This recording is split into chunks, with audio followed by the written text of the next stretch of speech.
શું છે આમ ઊભા ઘોડે કેમ બોલાયો મને? મારે અડધો કલાકમાં પહોંચવું પડશે થિયેટર પર. તું તો મને એમ કહીને ગયો હતો કે ભાઈબંધને કઈ ઇમરજન્સી છે. એટલે એની બૈરી કાલે આવવાની છે પિયર થી, એની પહેલા ઇમરજન્સી પિક્ચર જોવા જવું પડે એમ છે. અહીંયા મોટી તકલીફ છે. શું થયું? દાદાને ગળામાં બીટ બોક્સિંગ થાય છે ઘડી ઘડી. હે?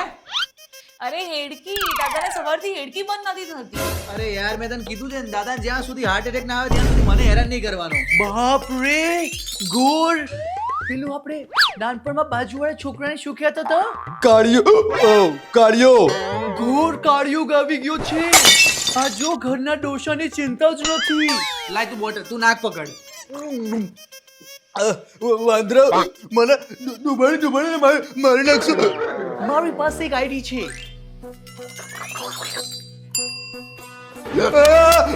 લસણ, હું તો કઈ બાજુવાળી દેખાયો તને તો મારી કમર પર ચૂંટલીઓ ખેડે છે. બે યાર, આમને કોઈક બૈડા પર મારો તો હેડકી મટે. મસ્ત આઈડિયા. લાવ હું મારી. ના હો, સીધી તું જ કરીને આ મારો બેટો તો મારી નાખશે મને. પણ હું કેવી રીતે? તું છે ને જીવરાજ સમજીને જ મારી નાખ મને.